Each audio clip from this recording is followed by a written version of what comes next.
यांच्या जयंतीनिमित्त आपण बसलेलो आहोत। आजच्या या कार्यक्रमाचे अध्यक्ष आदरणीय पांढरकर मॅडम, माझे सहकारी Surkar sir, पटुलकर sir, रमाईताई, Sanjay madam आणि विद्यार्थी मित्रांनो,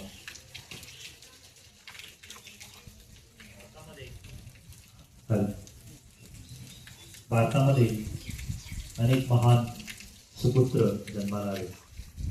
त्यात डॉक्टर बाबासाहेब आंबेडकर यांचं नाव अत्यंत उच्च स्थानी आहे। आधीच्या वक्त्यांनी आणि विद्यार्थ्यांनी बाबासाहेबांच्या जीवनाबद्दल अनेक प्रसंग सांगितले।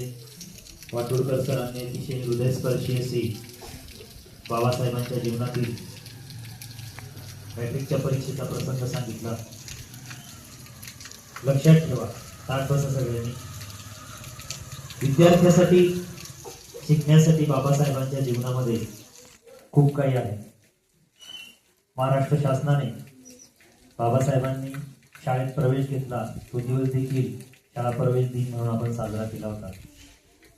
त्याचं कारणच मुळी असं आहे की ज्या समाजामध्ये बाबासाहेबांचा जन्म झाला त्या दलित समाजात सर्व मानवी हक्क नाकारण्यात आले होते। त्यांना जगण्याचा हक्कच नाकारण्यात आलेला होता।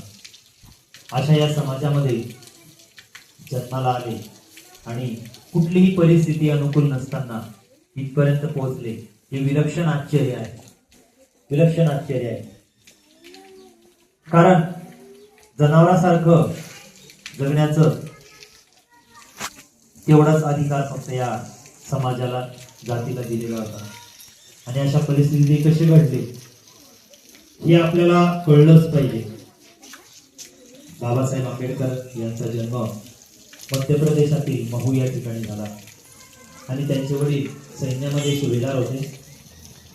मात्र अतिशय तुटपुंज अशा पगारावर त्यांचा प्रपंच चाललेला होता आणि निवृत्तीनंतर ते कुटुंब दापोलीला आलं, महाराष्ट्रातील रत्नागिरी जिल्ह्यामध्ये। परंतु शिक्षणाची परिस्थिती नसल्याने त्यांनी गाव सोडण्याचा विचार केला आणि रामजी साताऱ्याला आले। त्या ठिकाणी बाबासाहेब आंबेडकर यांचं सैनिकी शाळेमध्ये त्यांनी प्रवेश घेतला, परंतु तिथं देखील भेदभावाला सामोरं जावं लागलं। बाबासाहेबांना वर्गामध्ये प्रवेश नव्हता, बाहेर दरवाजाच्या बाहेर बसूनच ते ज्ञान ग्रहण करत होते। आज आपल्याला शाळेमध्ये सगळ्या प्रकारच्या सुविधा उपलब्ध असताना आपल्याला सांगावं लागतं, अरे अभ्यास करा, आज अभ्यास केला नाही का? आपले पालकही सांगतात, याला छड्या द्या, याला मारा। ही काही पद्धत आहे का? है ना? आपल्याला ह्या कार्यक्रमातूनच प्रेरणा मिळाली पाहिजे अभ्यासाची। बघा, ज्या वेळेस पुरेसे अंगभर कपडे नव्हते, वर्गात प्रवेश नव्हता, दुपारची खिचडी खायला नव्हती, प्यायला पाणी पण मिळत नव्हतं, पुरेसे दप्तर पुस्तकं काही नसताना अशा परिस्थितीमध्ये शिक्षणाची तीव्र प्रेरणा की मला शिक्षण घ्यायचंय, ज्ञान मिळवायचंय, त्या प्रेरणेतून बाबासाहेबांनी शिक्षण घेतलं।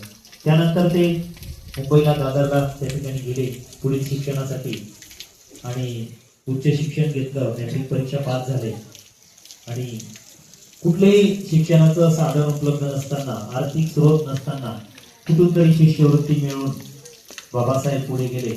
अमेरिकेमध्ये कोलंबिया विद्यापीठामध्ये त्यांनी BSc आणि PhD अशा पदव्या मिळवल्या।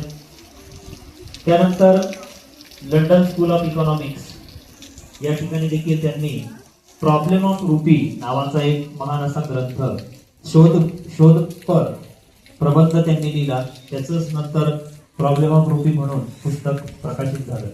तर आपला जो भारत देश आहे, जो आज सगळे रुपयाच्या मागे, डॉलरच्या मागे धावत आहे, तर तो प्रॉब्लेम ऑफ रुपी काय आहे?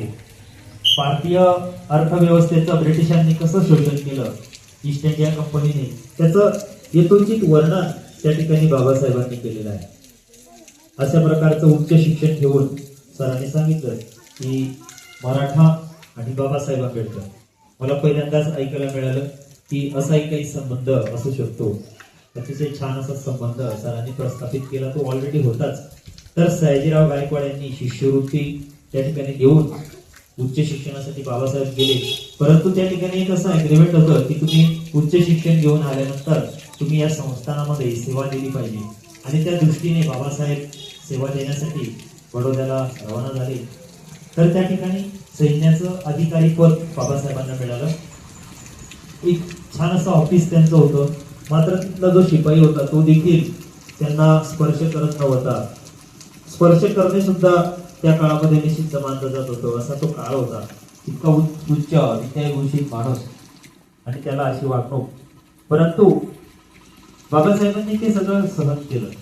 आणि एवढं सारं सहन, असं म्हणतात की विष प्राशन केलं होतं. मला असं वाटतं बाबासाहेबांनी देखील हे विष प्राशन केलं होतं.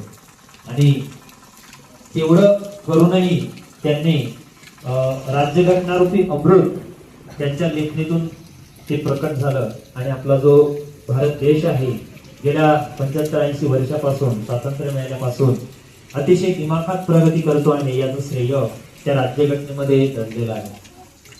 तर असे हे बाबासाहेब आंबेडकर यांनी जे विचार मांडलेले आहेत ते आजही आपण, जर आपल्याला सन्मानाने जगायचं असेल तर ते विचार आपण स्वीकारले पाहिजे. त्यामध्ये शिक्षणाचं त्यांनी सांगितलं होतं, शिका, संघटित व्हा आणि संघर्ष करा. बघा, आपण शिक्षण फार महत्वाचं आहे. शिकलं पाहिजे आणि संघटित झालं पाहिजे आणि मगच आपण संघर्ष करू शकतो. दुसरं त्यांनी सांगितलं की भाकरीपेक्षा इज्जत प्यारी. आज लोक भाकरीसाठी काही द्यायला तयार आहे, सगळं आपला आत्मा पण गाठ ठेवायचा आहे. परंतु त्यांनी मांडलेले विचार आज जर आपण स्वीकारले तर आपण सन्मानाने जगू शकतो. अनेक प्रकारच्या संघटना बाबासाहेबांनी स्थापन केल्या. त्यामध्ये राजकीय संघटना असतील,